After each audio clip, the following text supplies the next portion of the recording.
Family loyalty has its limits, and sometimes those limits are tested in the most unexpected ways. I learned this lesson the hard way when my sister-in-law decided my children weren't good enough for her precious family wedding. I'm Claire, and until 3 months ago, I thought family meant acceptance, love, and support. But life has a way of showing you who people really are when the stakes get high enough. The whole mess started with what should have been a joyful phone call. My husband Marcus was pacing the kitchen, his phone pressed to his ear, nodding and smiling as he talked to his sister Patricia. Patricia had always been the golden child of the family, the one who married the successful lawyer, lived in the mansion on the hill, and threw parties that made the society pages. "That's wonderful, Trisha," Marcus was saying. "Of course we'll be there. The kids will be so excited to see their cousin getting married." But then his expression changed. The smile faded, replaced with confusion, then disbelief. "What do you mean they can't come?" he asked, his voice dropping to that dangerous, quiet tone I'd learned to recognize after 15 years of marriage. "They're family, Patricia. They're your nephews." I moved closer, my stomach already knotting with dread. Through the phone, I could hear Patricia's voice, high and imperious, though I couldn't make out the words. "Rowdy?" Marcus repeated, his voice rising. "They're 8 and 10 years old, Patricia. Of course they have energy." I took the phone from him before he could say something we'd both regret. "Hi, Patricia. It's Claire. What's this about the boys not being welcome?" The silence that followed was deafening. Then Patricia's voice came through crisp and cold as winter air. "Claire, darling, you have to understand. This is going to be a very elegant affair. The country club has strict standards and, well, your children are just so spirited. At Christmas dinner, they were running around, making noise. I simply can't risk having them disrupt Jeremy's special day." I felt something cold settling my chest. "You're uninviting my children from their cousin's wedding because they acted like children at Christmas?" "It's not personal," she said, but we both knew it was entirely personal. It's just that some children are better suited for formal events than others, perhaps when they're older and more refined. More refined. As if my 8 and 10-year-old sons were somehow defective for laughing too loudly or running in the backyard during a family gathering. "I see," I said, keeping my voice steady. "And what about Marcus and me?" "Oh, you're still invited, of course. I'm sure you can find a babysitter for the evening."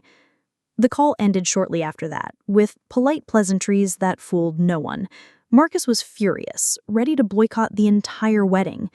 But I had a different idea brewing, one that would take time to develop properly. You see, Patricia didn't know everything about my professional life. She knew I worked for the university, but she'd never bothered to ask exactly what I did there. If she had, she might have learned that I wasn't just an administrative assistant or even a professor. I was Dr. Claire Hartwell, member of the Board of Trustees, and more importantly, chair of the Scholarship Review Committee, the same committee that had awarded her precious son Jeremy a full academic scholarship worth over $200,000. The irony wasn't lost on me. Patricia's discrimination against my children was about to collide with her own son's future in ways she couldn't imagine. That night, after the boys were asleep, I sat in my home office staring at Jeremy's scholarship file. On paper, he looked perfect. Excellent grades, strong test scores, glowing recommendations from teachers who praised his academic potential. But scholarships, especially full rides, came with more than just academic requirements. They came with conduct clauses. I pulled up the university's scholarship handbook, something I'd helped revise just 2 years earlier. The language was clear. Recipients must maintain not only academic standards, but also uphold the university's values of inclusivity, respect, and community engagement. Discrimination based on family status, socioeconomic background, or other protected characteristics was grounds for review and potential scholarship revocation. My phone buzzed with a text from my colleague, Dr. Sarah Martinez, who served as vice chair of the scholarship committee. "Heard about the wedding drama from Marcus. Patricia sounds charming as always. How are you holding up?" Sarah knew the family dynamics well. She and her husband had been to several gatherings over the years, had witnessed Patricia's subtle but consistent condescension toward anyone she deemed beneath her social status. I tipped back. "Interesting question. Did you know Jeremy Whitmore is Patricia's son?" The response came quickly. "The Jeremy Whitmore? Full scholarship recipient?" "The very one." "Oh my." "Indeed. Coffee tomorrow? I think we need to discuss some scholarship policy interpretations." The next morning, Sarah and I met at our usual spot, a small cafe near campus that served the kind of strong coffee academics lived on. Sarah arrived first, already claiming our corner table with stacks of files and her laptop. "I've been thinking about our conversation," she said without preamble as I sat down. "And I've been reviewing Jeremy's file." "And?" "His application essay is interesting, all about family values, the importance of inclusion, how his privileged background has taught him to value diversity." She slid a printed copy across the table. Quote, "Growing up in a family that celebrates differences has shown me that true success comes from lifting others up, not excluding them." I read the essay, my coffee growing cold as I absorbed Jeremy's beautifully written words about inclusivity and family bonds. Words that rang hollow when measured against his mother's recent actions. "There's more," Sarah continued. "I did some digging into his high school activities. National Honor Society, Diversity Club Vice President, volunteer work with underprivileged children. His whole application is built around being an advocate for inclusion. And yet his mother just excluded 2 children from a family event because they don't meet her standards of refinement. The irony is almost poetic." Sarah leaned forward, her voice dropping. "Claire, I know you're angry. I would be too. But we need to be very careful here. Personal vendettas and professional responsibilities can't mix." "This isn't about personal vendettas," I said, though we both knew it partly was. "This is about integrity. How can we award scholarships based on values the recipients don't actually hold? The values are Jeremy's, not his mother's." "Are they? When has Jeremy ever stood up to his mother's discrimination? When has he ever challenged her behavior?" I pulled out my phone, scrolling through social media. Look at his Instagram. Christmas dinner, all smiles with the family. Easter brunch, perfect family photo. Not once has he ever spoken out against his mother's obvious classism. Sarah was quiet for a long moment. "What are you proposing?" "A review. A thorough examination of whether Jeremy's conduct aligns with the values he claimed in his application, and whether his mother's recent actions reflect on his character and judgment." "You want to investigate a scholarship recipient because his mother was rude to your kids?" Put that way, it sounded petty, but there was more to it than that.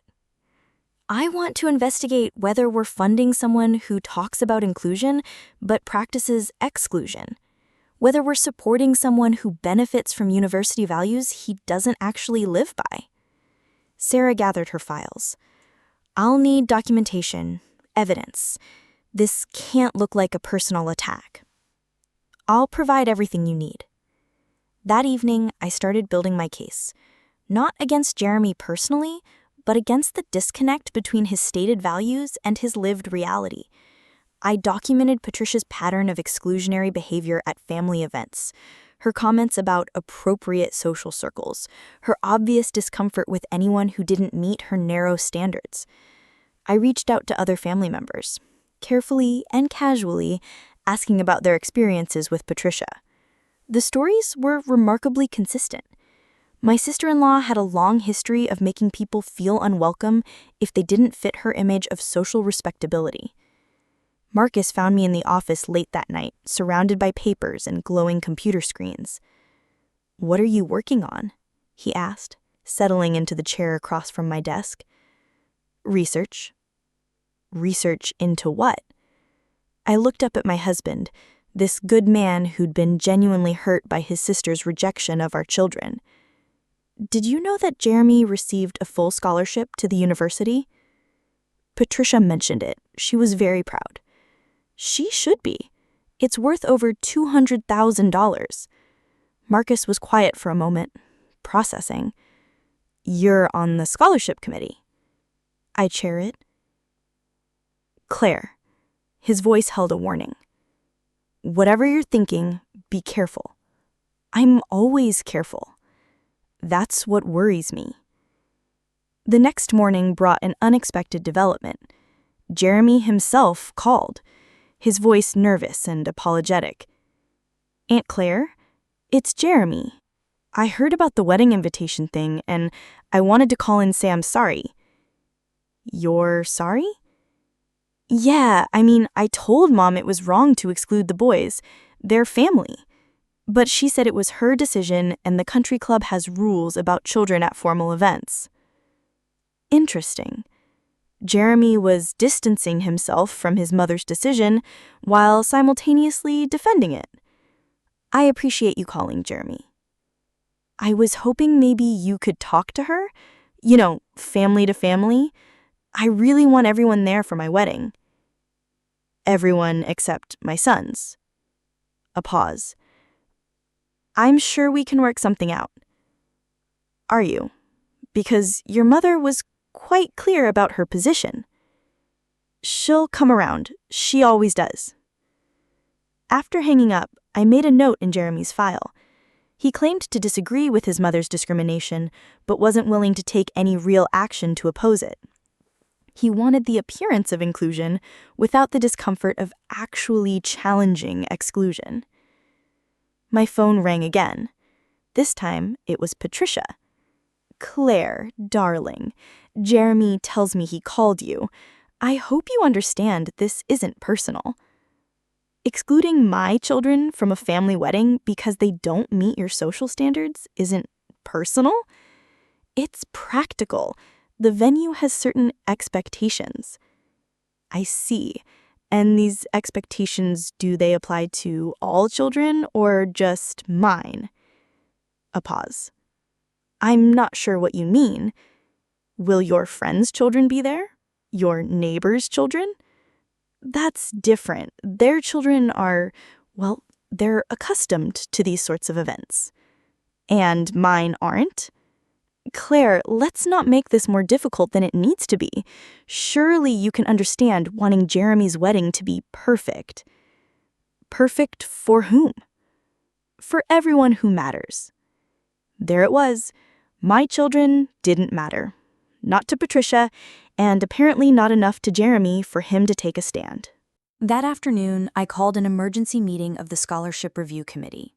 Sarah, Dr. James Morton from the Philosophy Department, and Dr. Lisa Chung from Social Work, 4 people who took university values seriously. I've called this meeting to discuss a potential violation of scholarship conduct standards.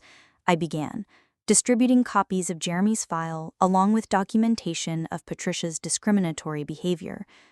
Dr. Morton, who'd been with the university for 30 years, read through the materials carefully. "This is concerning," he said finally.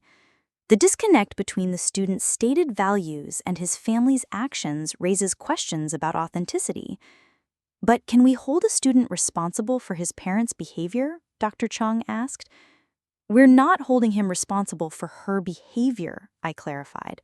"We're examining whether his own behavior aligns with the values he claimed to hold. When someone benefits from discrimination, either directly or indirectly, and chooses not to speak out against it, that says something about their character." Sarah pulled up Jeremy's social media again. "Look at this post from last month. He's sharing an article about the importance of inclusive family dynamics, talking about how real family supports everyone, especially the most vulnerable members. And yet, when his own family excludes vulnerable members, he does nothing," Dr. Morton observed. "He called to apologize," I pointed out, wanting to be fair. "But he didn't take any action," Dr. Chong countered. "He didn't threaten to boycott his own wedding unless all family members were included. He didn't stand up to his mother publicly or privately in any meaningful way." The committee voted to open a formal review.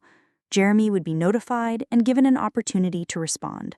The process would take several weeks, during which his scholarship status would remain unchanged but under scrutiny.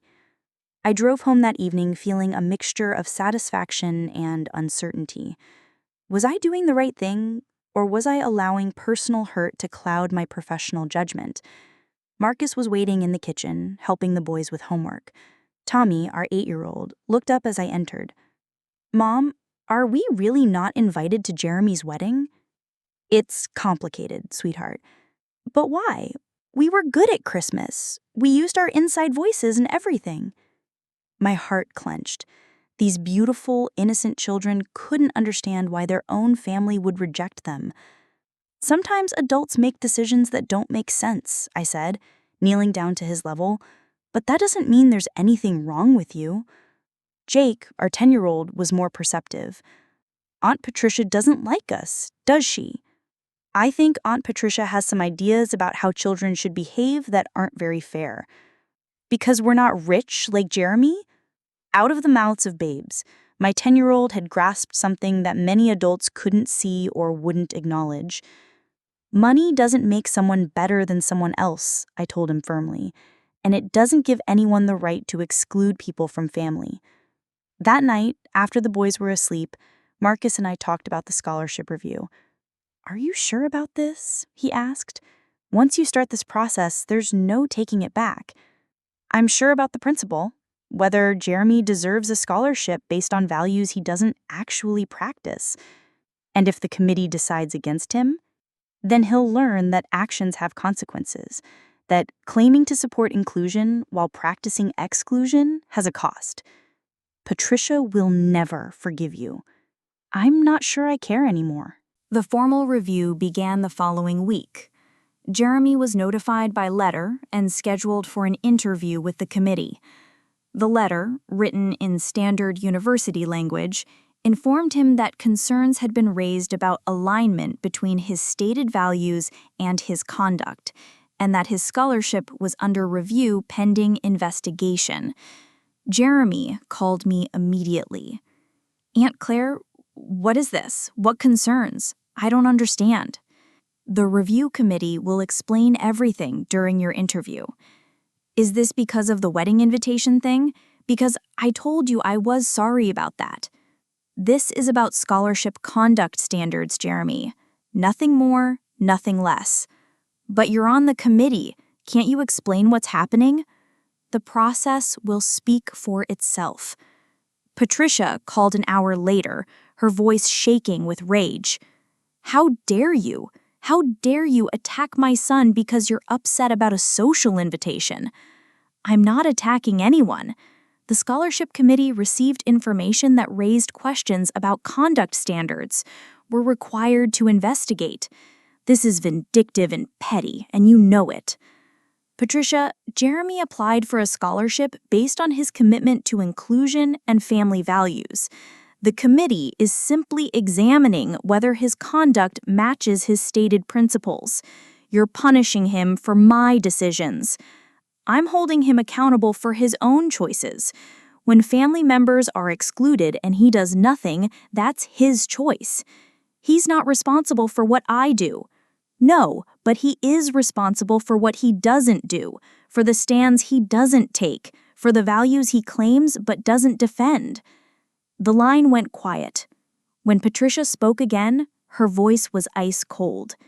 "If you do this, if you take away his scholarship, I will never forgive you. The family will never forgive you."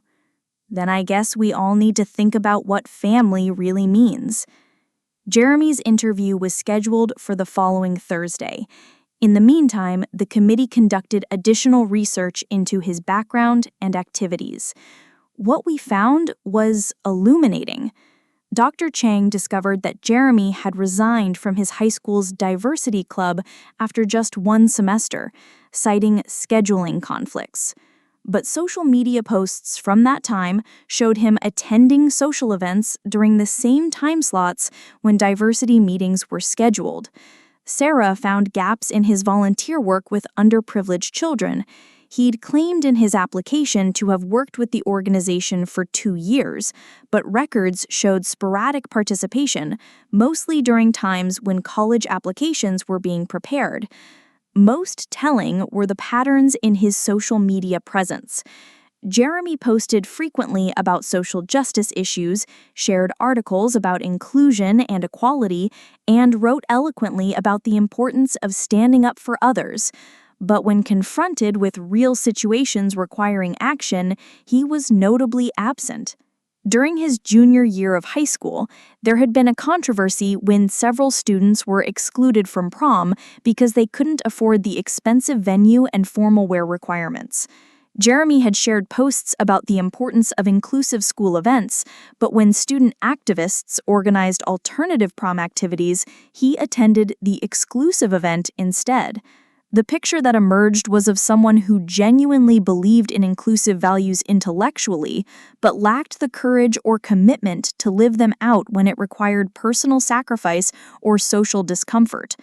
Thursday arrived, and Jeremy appeared for his interview dressed in a sharp suit, looking every inch the promising young man his application portrayed. The committee assembled in the conference room, with Jeremy seated across from us at the polished table. "Jeremy," I began, "thank you for coming. As outlined in our letter, we're reviewing your scholarship based on questions about conduct alignment with stated values. Do you understand why we're here?" Honestly, no. I've maintained my academic standards. I haven't been in any trouble. I don't understand what conduct issues you're referring to. Dr. Morton leaned forward. In your scholarship application, you wrote extensively about your commitment to inclusion and family values. You specifically mentioned how your upbringing taught you to stand up for others, particularly those who might be marginalized or excluded. Yes, sir. I believe strongly in those principles. Can you give us an example of a time when you've actively stood up for someone who was being excluded or discriminated against? Jeremy paused, clearly thinking. Well, I've always tried to be welcoming to new students, to include people in conversations. That's commendable, Dr. Chang said, but we're looking for situations where you took action against exclusion or discrimination, particularly when it might have been difficult or uncomfortable for you to do so. Another pause. I shared posts about inclusive policies on social media. Social media posts are one form of advocacy, Sarah acknowledged. But what about direct action? Times when you confronted discrimination personally? Jeremy's confidence began to waver. I try to live by example. I decided it was time to be more direct. Jeremy, are you aware that your mother recently excluded your cousins from your wedding because she deemed them too rowdy for the venue? His face flushed. That's a family matter. You're right, it is a family matter. And families are often where our values are most clearly tested. When your mother excluded 2 children from your wedding based on class-based assumptions about their behavior, what did you do? I called Aunt Claire to apologize. What else? I told my mother I thought it was wrong. And when she refused to change her position? Jeremy was silent. Did you tell her you wouldn't go through with the wedding unless all family members were welcomed? Dr. Morton asked. It's my wedding day. I can't. So your comfort and social convenience outweighed your stated commitment to inclusion. Dr. Chang's voice was gentle but pointed. It's not that simple. Isn't it? I asked. You've written beautifully about the importance of standing up for marginalized family members, about how true character is revealed in difficult moments. But when faced with exactly that situation, you chose your mother's approval over your stated principles. That's not fair. You don't know what it's like in my family. Tell us, Sarah said. Help us understand. Jeremy looked around the room, realizing perhaps for the first time that his scholarship was in real jeopardy. My mother, she has very strong opinions about social propriety. She's always been that way. If I opposed her directly, she'd make everyone's life miserable. So you enable her discrimination to avoid conflict. I try to work within the system to change things gradually. How's that working out? Dr. Morton asked dryly. Are your young cousins any more welcome at family events than they were before?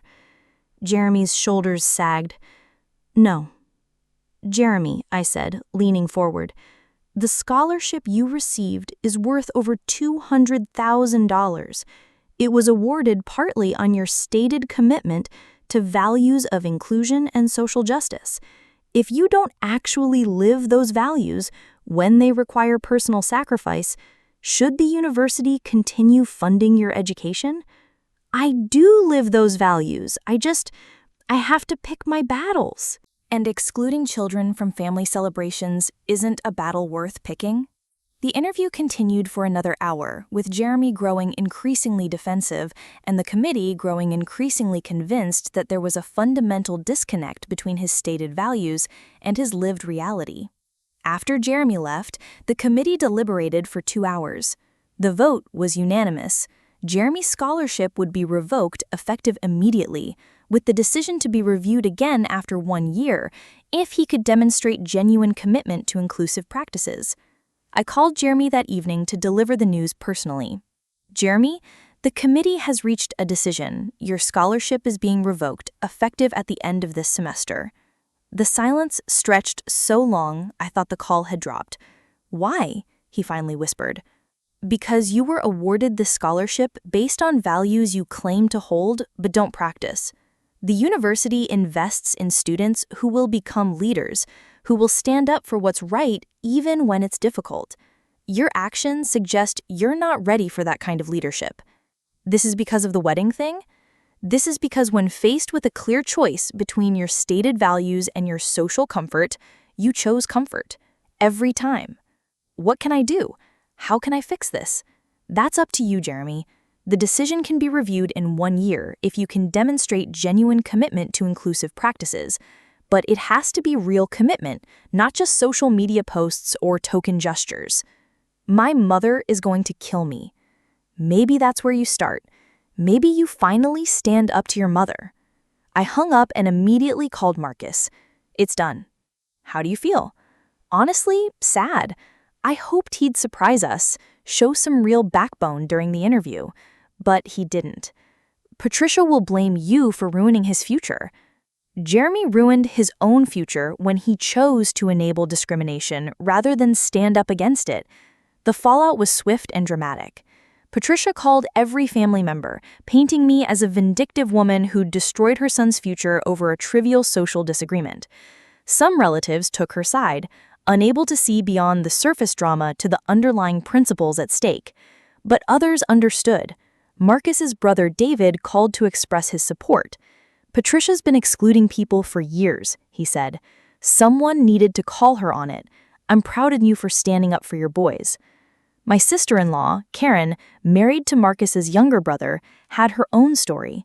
Patricia made it clear that our kids weren't welcome at her Christmas parties because they're too ethnic, she revealed. Apparently, mixed-race children don't photograph well for her holiday cards. The stories kept coming.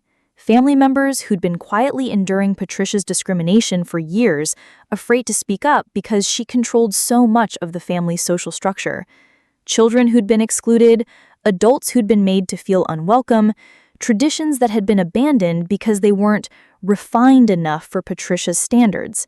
Jeremy's scholarship revocation became a catalyst for long overdue family conversations about inclusion, respect, and the real meaning of family values.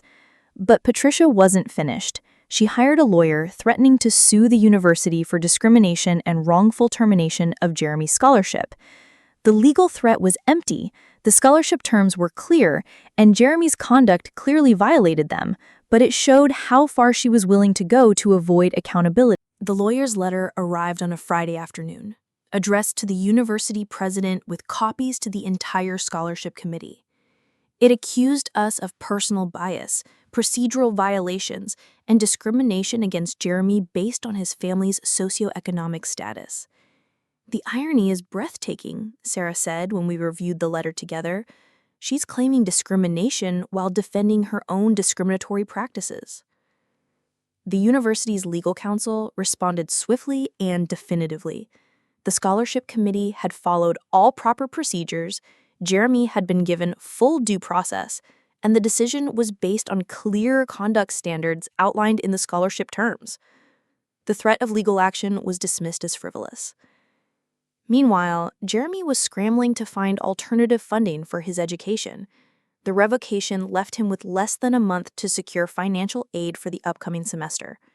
Patricia was liquidating investments, calling in favors, doing everything possible to prevent her son from having to transfer to a less prestigious school. 3 weeks after the scholarship revocation, Jeremy called me again. "Aunt Claire, I need to talk to you. Can we meet?" "I'm listening." "In person, please. There are things I need to say." We met at a coffee shop near campus, neutral territory where we could speak freely. Jeremy looked like he'd aged years in the past month.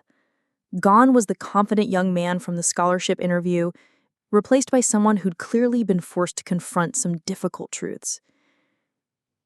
"I've been thinking about what you said," he began without preamble, "about living my values versus just talking about them." "And?" "You were right.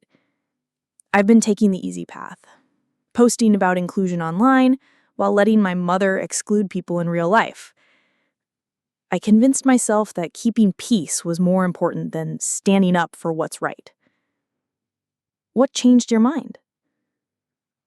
"Losing the scholarship was a wake-up call, but honestly, it was the conversations afterward that really opened my eyes.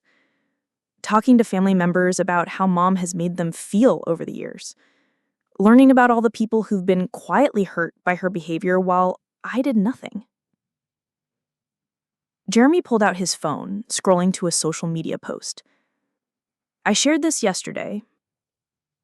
It's an apology to everyone my mother has excluded over the years, and an acknowledgement that my silence enabled her behavior." I read the post. It was thoughtful, specific, and clearly genuine. He didn't make excuses or minimize his mother's actions. He took full responsibility for his own failure to act. "How did your mother react?" "She's furious. She says I'm betraying the family, that I'm choosing outsiders over blood relatives." He looked up from his phone. "But that's exactly the point, isn't it? She sees some family members as outsiders based on their income or social status or how their kids behave." "What are you going to do about the wedding?" "I told her that unless all family members are welcomed, I'm not getting married at the country club. We're looking at alternative venues now, places that welcome children and don't require excluding anyone." This was more backbone than Jeremy had shown in his entire adult life. "How is your fiancé handling all this?" "Emma's been incredibly supportive. She never liked the country club idea anyway, said it felt pretentious. She's excited about planning something more inclusive." "And your financial situation?" "I'm transferring to the state university for next semester. It's not as prestigious, but it's what I can afford. And honestly, maybe it's better for me to be somewhere that focuses more on substance than status." We talked for another hour about values, family dynamics, and the hard work of actually living your principles. When Jeremy left, I felt something I hadn't expected. Hope. That evening, I got a call from Dr. Martinez. "Did you see Jeremy's social media post?" "I did. It was surprisingly mature.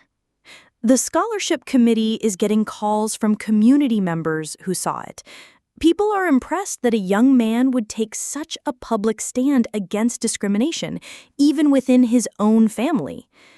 It's a good start, but it's just one post." "Agreed. But it's more action than he's taken in years. The question is whether he can sustain it." 2 days later, Patricia made her final play. She called a family meeting, demanding that everyone choose sides. Marcus and I were painted as troublemakers who destroyed family harmony over a trivial social issue. She wanted public declarations of loyalty from all family members. The meeting was held at her house, in the formal living room that had always intimidated family gatherings. Patricia stood at the head of the room like a prosecutor making closing arguments. Claire has cost Jeremy his scholarship and his future over nothing more than a guest list disagreement, she declared. She's torn this family apart with her vindictive behavior, and it has to stop. Several relatives nodded in agreement. Others looked uncomfortable, but remained silent. Marcus stood up. Patricia, you excluded our children from a family wedding because you think they're beneath your social standards? That's not a guest list disagreement. That's discrimination. Those boys are disruptive and inappropriate for formal events. They're 8 and 10 years old. They're supposed to be energetic. Other children know how to behave properly. Karen, David's wife, spoke up for the first time. Like how my children supposedly don't photograph well because of their skin color? The room went silent. Patricia's face flushed red. That's not what I said. It's exactly what you said. And it's the exact same attitude you showed toward Claire's boys. More stories came out. Years of subtle and not so subtle exclusions. Family members who'd been made to feel unwelcome. Children who had been deemed not good enough for Patricia's standards. Traditions that had been abandoned because they weren't refined enough. Jeremy arrived halfway through the meeting, still in his work clothes. He'd heard about the family gathering through the grapevine and decided to attend. "Mom," he said, his voice steady and clear, "I need you to stop." "Jeremy, thank God. Tell them how Claire destroyed your future." "Claire didn't destroy my future. My own choices did." He looked around the room at the assembled family members. "I applied for a scholarship based on values I claimed to hold but didn't practice. When I was tested on those values, I failed. You're not responsible for what I decided about the wedding." "No, but I'm responsible for not standing up against it.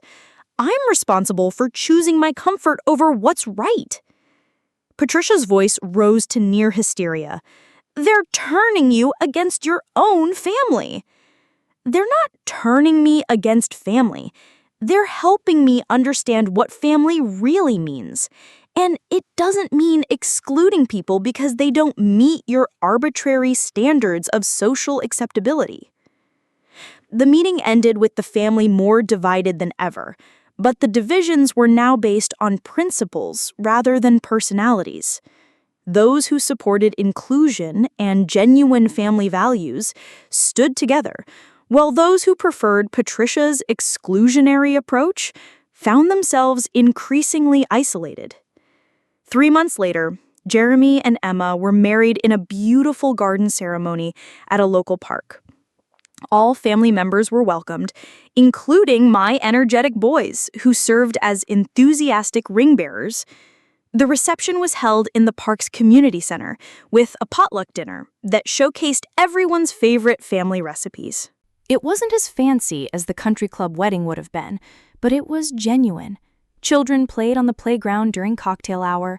Elderly relatives sat comfortably in lawn chairs instead of struggling with formal seating. Extended family members who'd been excluded from previous events were included and celebrated. Patricia attended, her behavior stiff and formal throughout the ceremony, but she was there, which was more progress than anyone had expected. During his speech, Jeremy addressed the changes that have led to this moment. "This wedding represents more than just Emma and me starting our lives together," he said. "It represents our commitment to building a family based on inclusion, acceptance, and genuine love. Not the kind of conditional love that depends on meeting certain social standards, but the kind that celebrates everyone exactly as they are." He looked directly at my boys, who were sitting at the front table covered in cake frosting and happiness. "Some of our youngest family members taught us an important lesson this year. They showed us that being welcome somewhere isn't about being perfect or refined or meeting someone else's expectations. It's about being family. and family means no one gets left behind. The applause was thunderous. Even Patricia managed a tight smile. After the ceremony, Jeremy approached me during the reception. "I wanted to thank you," he said quietly. "For what?" "For holding me accountable, for not letting me get away with claiming values I wasn't living. It was the hardest lesson I've ever learned, but it was also the most important." "What's next for you?" "I'm going to reapply for the scholarship next year, not because I expect to get it back, but because I want to show that I've learned to live my values instead of just talking about them." "How will you do that?" "I'm volunteering with the local family services agency, working with children who've been excluded from school activities because their families can't afford participation fees. Emma and I are also starting a scholarship fund for kids from low-income families who want to participate in youth sports and arts programs." This was exactly the kind of meaningful action the scholarship committee had been looking for. Not grand gestures or social media posts, but sustained commitment to the values he claimed to hold. "I'm proud of you, Jeremy. I couldn't have gotten here without you forcing me to confront the disconnect between my words and my actions. It was painful, but it was necessary." 6 months later, Jeremy submitted his reapplication for the scholarship. His essay was dramatically different from his original application. Instead of vague platitudes about family values and inclusion, it detailed specific actions he'd taken to address discrimination and exclusion in his community. He wrote about confronting his mother's prejudices, about the children he'd worked with through family services, about the scholarship fund he and Emma had established. Most importantly, he wrote about the ongoing work of living your values even when it's difficult or socially uncomfortable. The scholarship committee reviewed his application carefully. We interviewed the families he'd worked with, verified his volunteer commitments, and examined the real impact of his community involvement. The vote was unanimous. Jeremy's scholarship would be restored. But there was a condition. He would be required to continue his community service work throughout his college career with regular reports on his activities. The scholarship would be reviewed annually to ensure continued alignment between his stated values and his actions. Jeremy accepted the conditions gratefully. More importantly, he embraced them as accountability measures rather than punishments. "I understand why these conditions are necessary," he told the committee during his acceptance meeting. "I lost this scholarship because I needed external accountability to live up to my stated values. These requirements will help ensure I don't slip back into old patterns." The restoration of Jeremy's scholarship sent ripples through both the university and our extended family. For the university community, it demonstrated that redemption was possible when accompanied by genuine change and sustained action. For our family, it marks the beginning of a new dynamic based on earned respect rather than social hierarchy. Patricia's reaction was predictably complex. She was thrilled that Jeremy's scholarship had been restored, but she remained bitter about the circumstances that had led to its initial revocation. At the next family gathering, she approached me with what passed for an olive branch in her world. "Claire, I want you to know that I appreciate what you did for Jeremy," she said, her voice carefully modulated. "Even if I don't agree with your methods." "I didn't do anything for Jeremy," I replied. "He did the work himself. He chose to examine his values and align his actions with them." "Still, you could have simply let the matter drop after the wedding." "Could I? When scholarship integrity was at stake? When the university was funding someone based on values he wasn't actually practicing?" Patricia's jaw tightened. She clearly wanted to argue, but recognized that any criticism of the scholarship process would reflect poorly on Jeremy's restoration. "I suppose we all learned something from this experience," she said, finally. "What did you learn, Patricia?" The question caught her off guard.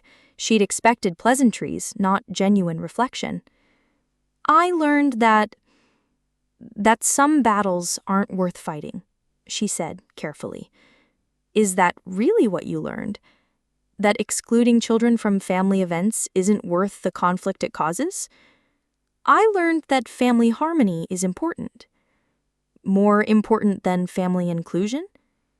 Patricia looked around the room, perhaps hoping someone would rescue her from this conversation. But other family members were giving us space, sensing the importance of this moment. I learned that my standards might be higher than others find comfortable, she said finally.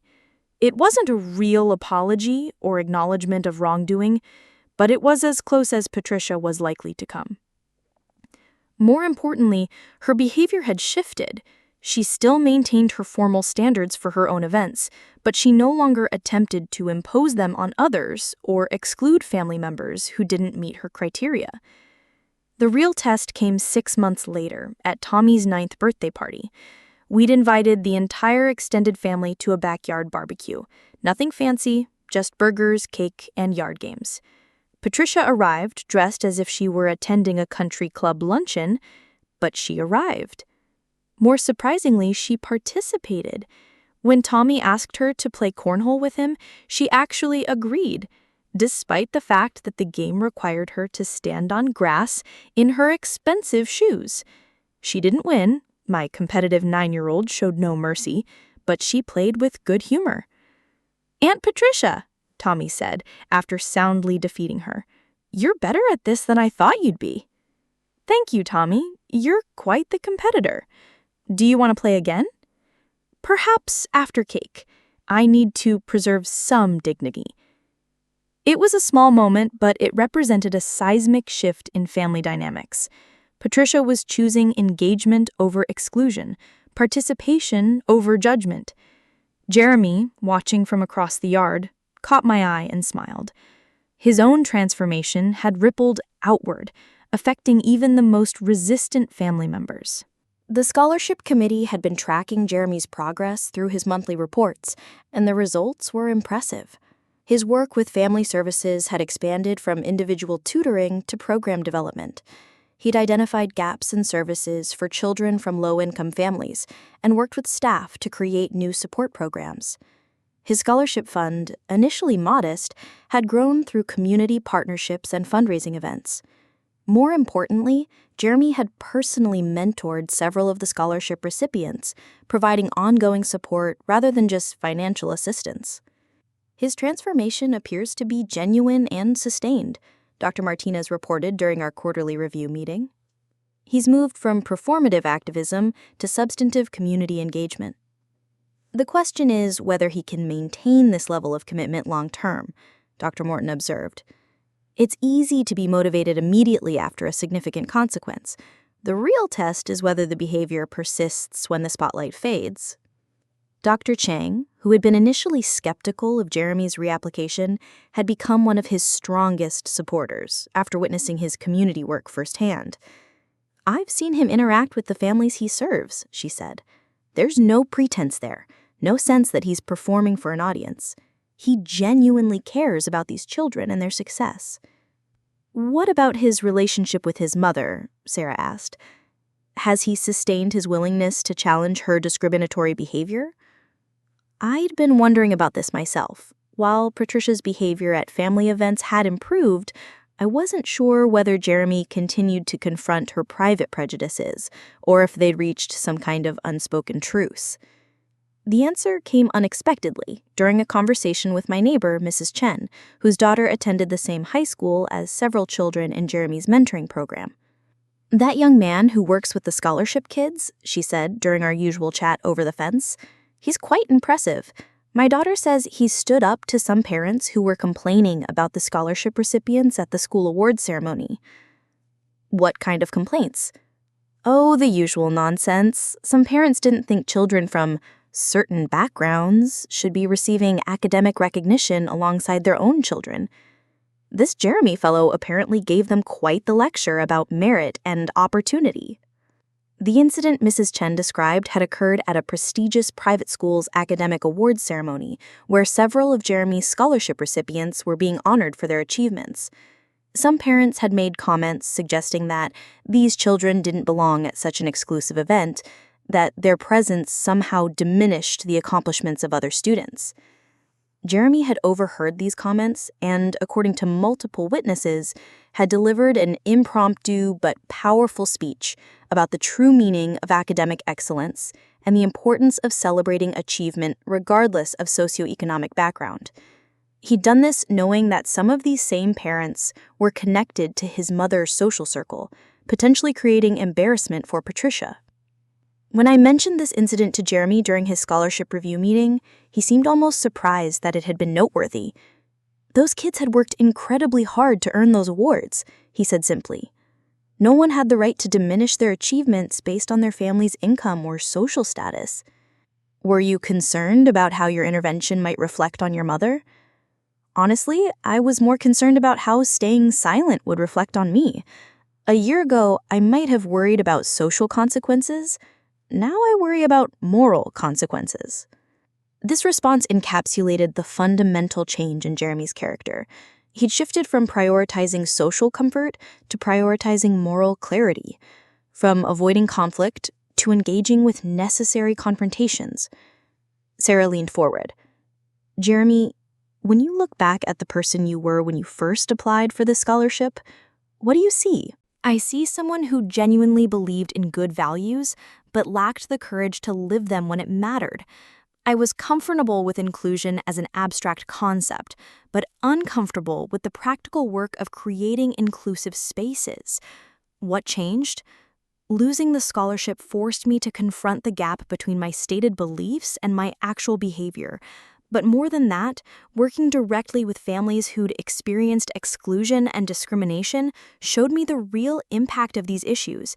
It's not theoretical when you're sitting with a 10-year-old who's been made to feel unwelcome at family events because her parents can't afford the right clothes. Dr. Morton nodded approvingly. That's exactly the kind of experiential learning that leads to lasting change. When values become personal rather than abstract, they're more likely to guide behavior consistently. The committee voted unanimously to continue Jeremy's scholarship without additional conditions. He demonstrated sustained commitment to inclusive values through both his actions and his advocacy. More importantly, he'd shown the ability to apply these principles even when it required personal sacrifice or social discomfort. After the meeting, Jeremy lingered to speak with me privately. "Aunt Claire, I want to ask you something, and I want you to be completely honest." "Go ahead." "Do you think I would have ever changed if you hadn't challenged me? If I'd kept the scholarship without consequence, would I have continued living with that disconnect between my values and my actions?" It was a profound question that I'd pondered many times over the past year. "I think you're a fundamentally good person, Jeremy. I believe you would have eventually recognized the inconsistency on your own. But when? How much time would have passed? How many opportunities to stand up for others would I have missed? I don't know. But I do know that growth often requires external catalysts. Sometimes we need someone to hold up a mirror and show us who we really are versus who we think we are." "Was it hard for you, making the decision to initiate the review?" "It was one of the most difficult professional decisions I've ever made. I had to constantly examine my own motives to ensure I was acting from principle rather than personal anger." "And your conclusion?" "That both can be true simultaneously. I was angry about how you and your mother treated my children, but I was also genuinely concerned about scholarship integrity. Personal motivation doesn't automatically invalidate principled action." Jeremy considered this. "I'm grateful that you made the hard choice. It would have been easier for everyone if you just accepted the situation and moved on. Easy isn't always right. And frankly, I don't think it would have been easier in the long run. The resentment would have festered, the family divisions would have deepened, and you would have continued benefiting from values you weren't actually practicing. Do you think Mom has really changed, or is she just being more careful about her discrimination?" "Probably some of both. But behavioral change often precedes attitudinal change. Sometimes we act our way into new thinking rather than thinking our way into new actions." "She still makes comments sometimes. Not as blatant as before, but I can tell she still judges people based on social status and wealth." "How do you handle that now?" "I call her on it, not aggressively, but consistently. I ask questions that make her examine her assumptions. It's uncomfortable for both of us, but it's necessary. This ongoing willingness to challenge his mother's prejudices was perhaps the strongest evidence of Jeremy's genuine transformation. It would have been easy for him to focus his inclusive efforts on external community work while maintaining family harmony through silence. Instead, he'd chosen the harder path of sustained accountability within his own family system. The final validation of Jeremy's change came 2 years later when he graduated summa cum laude from the State University and was accepted to law school with a full fellowship. His academic performance had improved dramatically during his time at the less prestigious institution, suggesting that the environment focused on substance over status had been beneficial for his development. More importantly, his community service work had evolved into a career focus. He planned to specialize in education law, with particular attention to issues of equity and access. His personal experience with the gap between stated values and lived reality had given him unique insight into the systemic nature of discrimination and exclusion. At his graduation party, held, naturally, in our backyard rather than at any exclusive venue, Jeremy gave a speech that brought many family members to tears. 3 years ago, I learned a hard lesson about the difference between believing in something and living it. I thought I could support inclusion and equality in theory while practicing exclusion and discrimination in reality. I learned that values without corresponding actions are just empty words. He looked directly at Tommy and Jake, now 11 and 13, who were listening with the intense focus that children reserve for moments they sense are important. These 2 young men taught me something crucial without even realizing it. They taught me that worth isn't determined by social status or perfect behavior or meeting someone else's arbitrary standards. Worth is inherent. Family means no one gets left behind, not because they're perfect, but because they're family.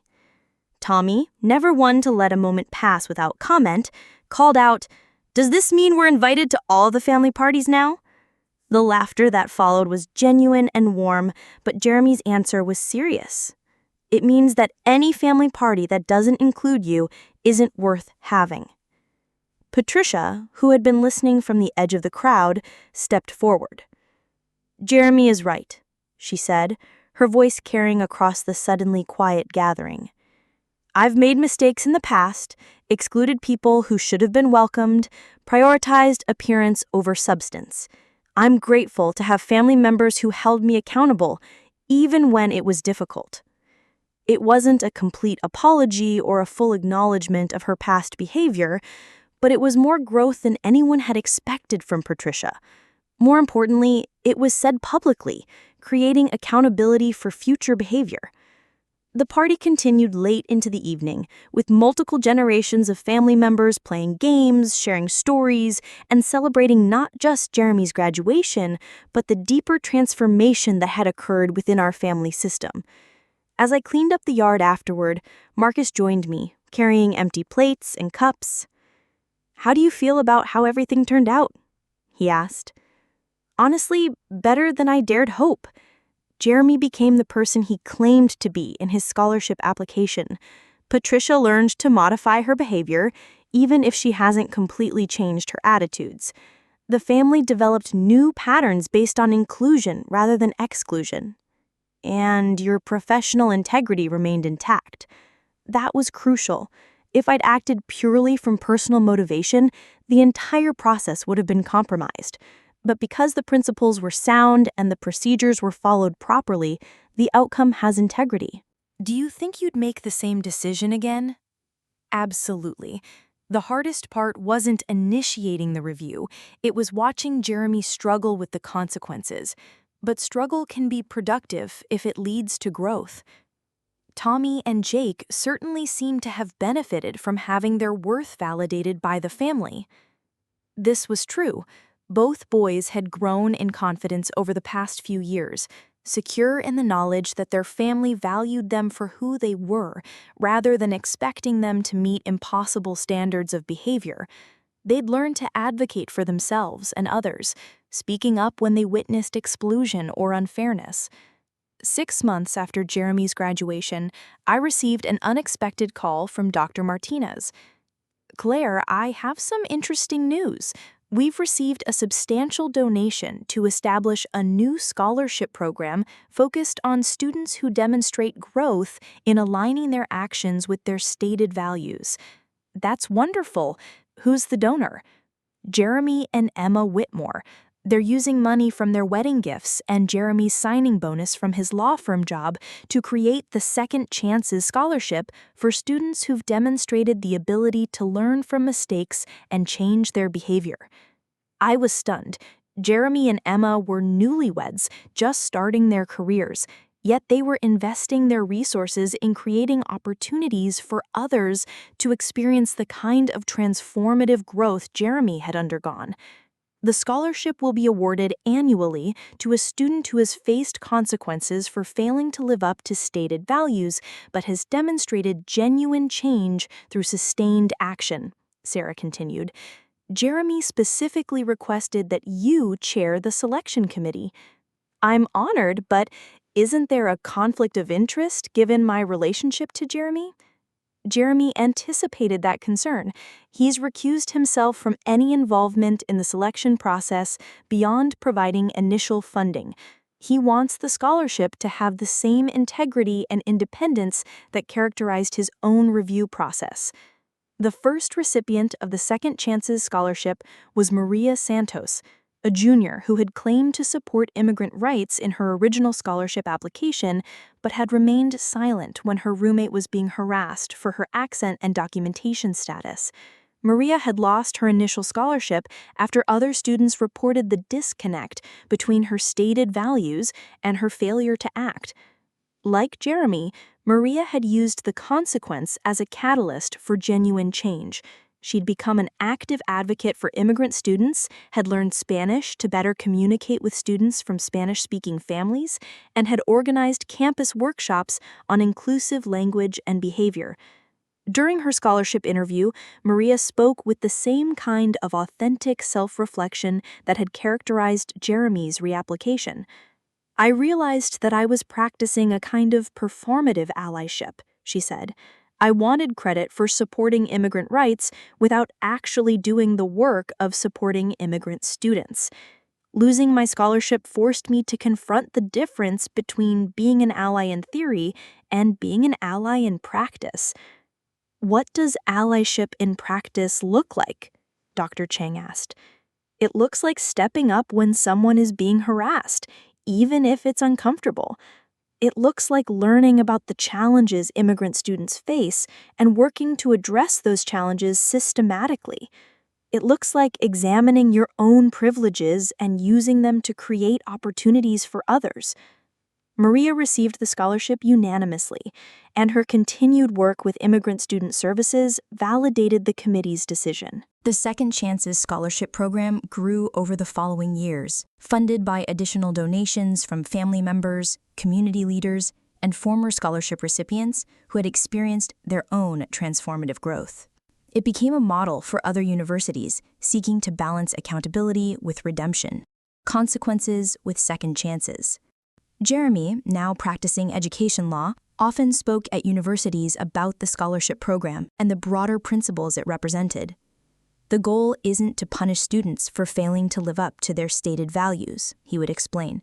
"The goal is to create accountability systems that encourage genuine growth and authentic commitment to those values."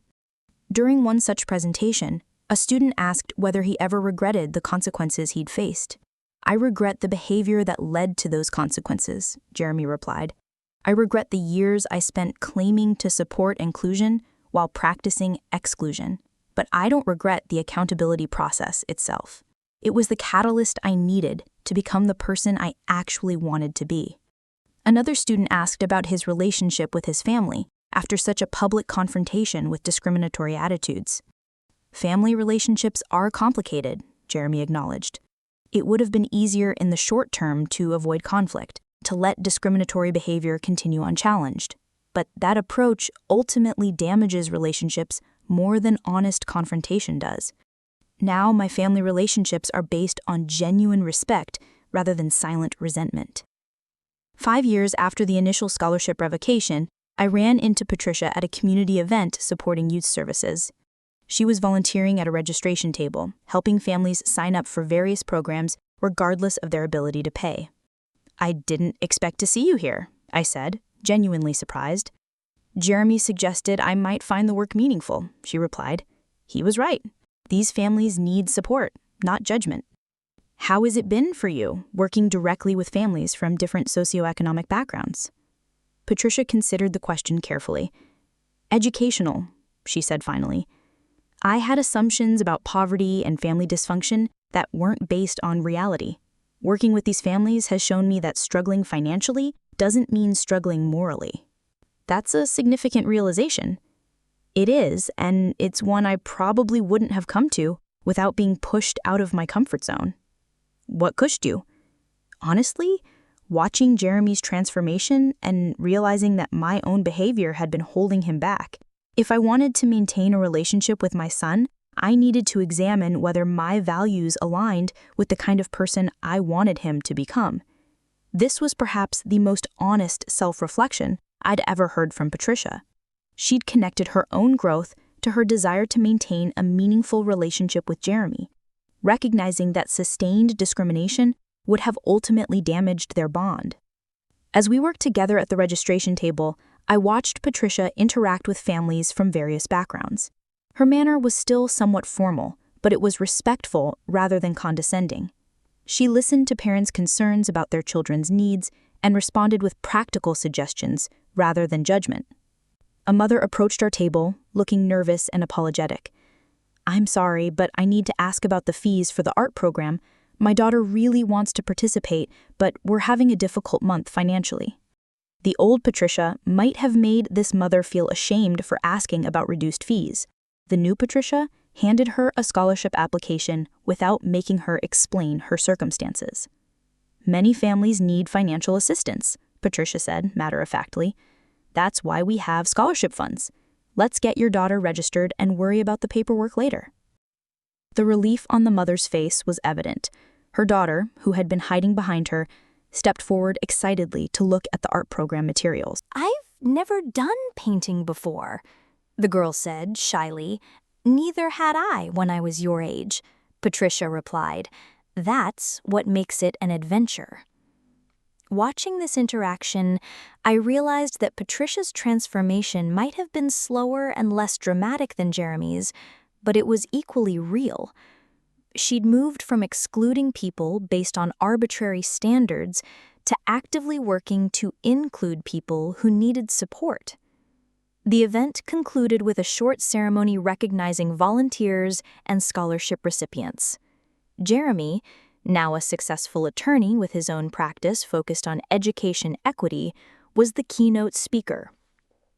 5 years ago, I learned that claiming to support inclusive values while practicing exclusive behavior makes you complicit in discrimination, he told the audience.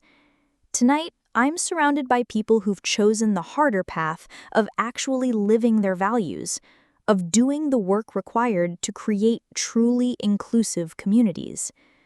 He gestured toward the volunteer tables where Patricia and others were still helping families complete registration forms. Real change doesn't happen through social media posts or good intentions. It happens through sustained action, through showing up consistently for the work of inclusion even when it's uncomfortable or inconvenient. After the ceremony, Jeremy approached Patricia and me at the registration table. "Thank you both for volunteering tonight," he said, "and thank you both for the lessons you've taught me about accountability and growth." Patricia looked puzzled. "What lessons did I teach you?" "You taught me that change is possible at any age, that it's never too late to examine your assumptions and modify your behavior. You taught me that family love sometimes requires difficult conversations and uncomfortable growth." "I'm not sure I was trying to teach you anything. I was just trying to maintain our relationship. Sometimes the best lessons are the ones we don't realize we're teaching. Your willingness to change, even gradually, showed me that transformation is an ongoing process rather than a single event. As we packed up the registration materials and cleaned up the event space, I reflected on the unexpected journey that had brought us all to this point. What had started as a painful family conflict over wedding invitations had evolved into a broader conversation about values, inclusion, and the ongoing work of living authentically. Tommy and Jake, now teenagers, had grown up understanding that family meant showing up for each other consistently, not just when it was convenient. They'd learned to speak up against exclusion and discrimination, to advocate for themselves and others, to value substance over status. Jeremy had become the person he'd claimed to be in his original scholarship application, but through genuine growth rather than empty rhetoric. His legal practice focused on ensuring educational equity for all students, regardless of their background or family circumstances. Patricia had learned that maintaining relationships sometimes requires personal change, that love without growth can become stagnant and ultimately destructive.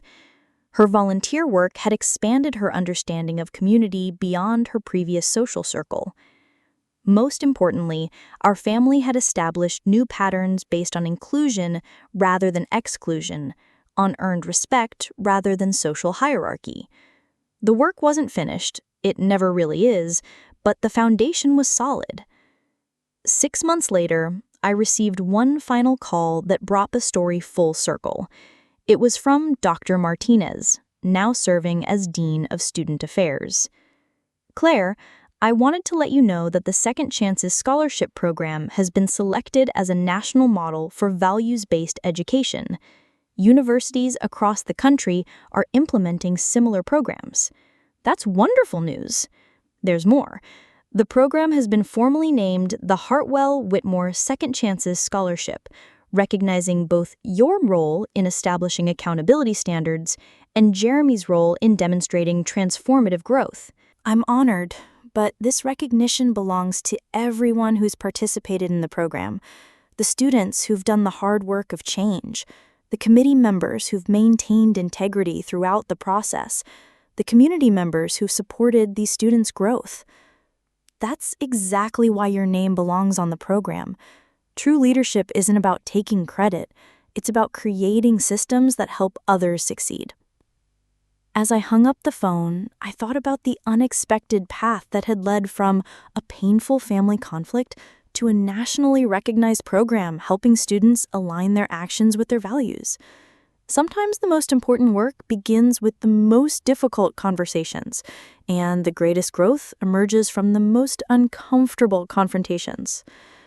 The scholarship program would continue long after all of us were gone, helping future students learn the crucial difference between claiming values and living them, between performative activism and authentic commitment. In the end, that might be the most important lesson of all, that integrity isn't a destination, but a daily choice, and that choice is always available to us, no matter where we've been or what mistakes we've made. The true measure of our values isn't found in what we say or what we post online. It's found in what we do when no one is watching, and how we treat people who can't help us advance socially or professionally, and whether we stand up for inclusion when it's difficult or unpopular. These are the moments that define our character and determine whether our stated beliefs have any real meaning. Jeremy's story became a reminder that it's never too late to align our actions with our values, but it's also never too early to start doing the work of living authentically. The Second Chances Scholarship would ensure that future students had the opportunity to learn these lessons before the stakes became as high as they had for Jeremy, creating a legacy of growth, accountability, and genuine transformation that would benefit countless students for years to come.